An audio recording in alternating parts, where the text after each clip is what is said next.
Welcome everyone, I'm here at the St. Louis World's Fair Pavilion. Today I'm going to run through certain parts of St. Louis and the architecture and the zoo and share with you what this trip is about.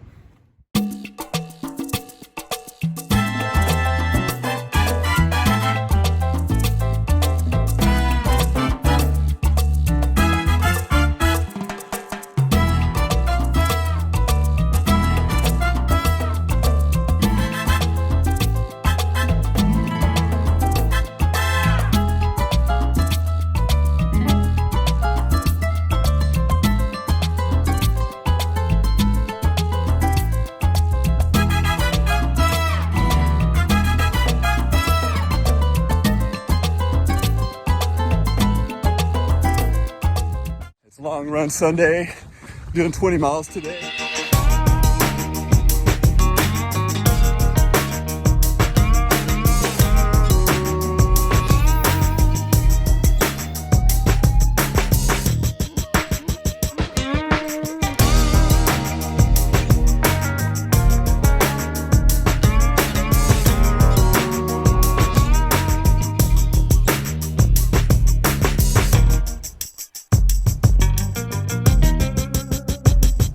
Got 7 more miles left to go. At 13.1 miles, I did 2 hours and 6 minutes. Let's go, guys. Let's push it. All right, guys, we're at mile 19. A little over mile 19, mile and a quarter. 19 miles and a quarter, so I got less than a mile to go. Last couple miles I had to do kind of a walk jog. My heart rate was getting a little too high, getting a little warm. It's about 82 degrees right now, and so it started off pretty cool. We're getting a little warm and my heart rate's getting a little high. I think with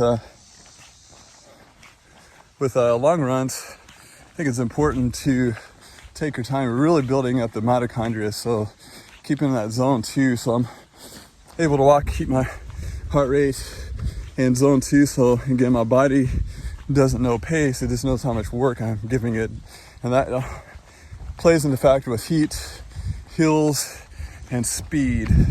So all those factors can play into what your heart rate is, and keeping into that zone 2 will help you build mitochondria. Now speed work will get bigger mitochondria, but you want to build up a lot of those mitochondria to be able to go longer without stopping, and it builds up you getting into the fat storage to help out with your running. All right, guys, just finished my 20-mile run around 3 hours and 32 minutes or so.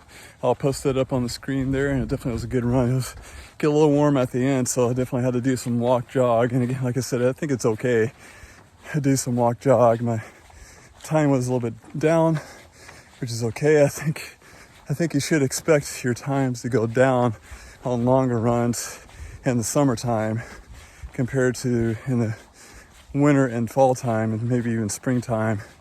Again, like I said, your heart rate is going to increase quicker the longer you run in the heat. And so today, luckily, it wasn't super hot, so it started off in the 70s. It's around 82, a lot of cloud cover, a little bit of sprinkle here and there. It was really nice to kind of keep cool. So like I said, at the end, my heart rate was getting a little too high, so I had to back off a little bit and do some walk jog to keep it down within that conversational pace while running. All right, guys, it's time to recover. So one thing it's good to recover is doing some dynamic stretching again afterwards. I think that helps out with your legs and keeping them loosened up after a long run.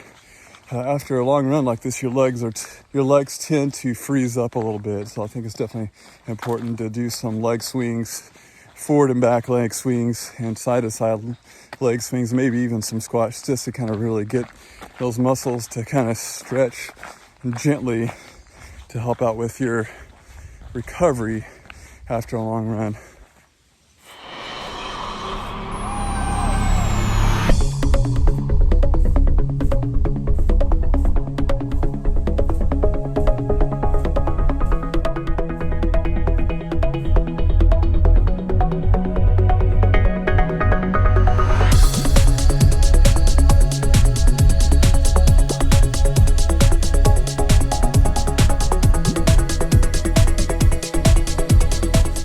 And that's how I recover.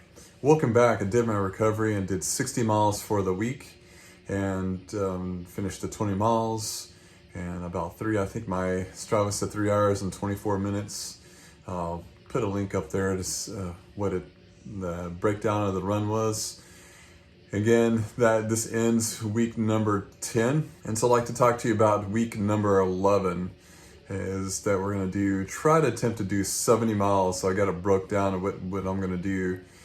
Tomorrow, Monday, I'm going to do about 5 miles and then about 2 miles. Might do a little bit of speed work on Monday because I skipped the speed work on week number 10. And then Tuesday, we're going to do 10 miles or 7-mile tempo run with a 3-mile recovery run in the evening time.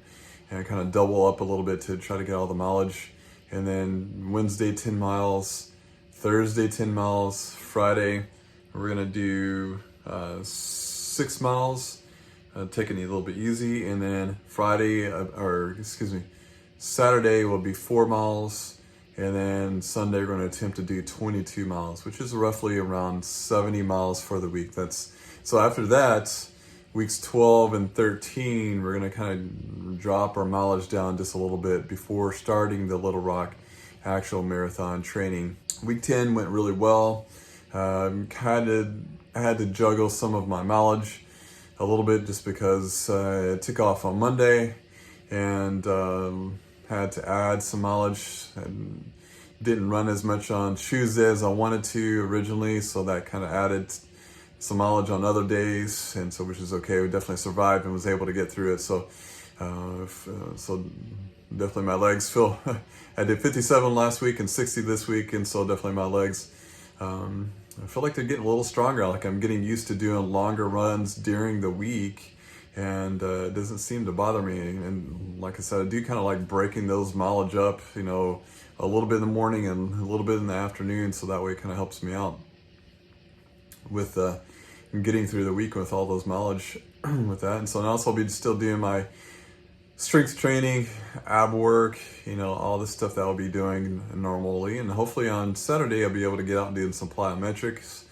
Didn't get to do a lot of plyometrics this week just because of time, but that's okay. We get out and did some running. And then, definitely with running, especially the 20 miles, I was trying to be in the moment and trying to just enjoy the run as much as I could. And sometimes I feel like we get bogged down on like trying to, okay, the next mile, I've got to get to the next mile. My time, oh my gosh, oh my goodness, I'm not getting my times that I need to get during the run. And I, especially today, it was a little warm, so I had to do a little bit of walk jog in the last 2 miles, and just to keep my heart rate down to a more of a zone 2 type of heart rate. So I definitely needed to decrease my pace a little bit and do walking to kind of help keep that heart rate down. And so the same thing next week. It is going to be a little warm, so definitely I'm going to be doing some more morning, my longer runs. If I do two days, will be the longer run will be in the morning, and then the shorter run in the afternoon, just because it's going to be into the 90s again. So today was actually a nice day. It was in this start off in the low 70s, and then we got up to the low 80s, and that really helped out keeping everything nice and cool and keeping the heart rate down a little bit more. Again, doing that zone 2, we're really trying to help out build more mitochondria, so that way you have, and mitochondria is the powerhouse of our aerobic system, and so we definitely need those to help improve our endurance while running. And so that's important to do the zone 2, especially in the long run. We'll see how that goes, and we'll definitely try to this week do on a midweek training. I didn't do one last week, and so I'd like to do one this week again, just to share with everyone how my midweek training program is going. And so this ends this video. If you haven't subscribed to this channel, please hit subscribe and ding that bell so that way you don't miss any other videos that I may post. And so I hope everyone keeps safe, keep running, and we'll see you next time.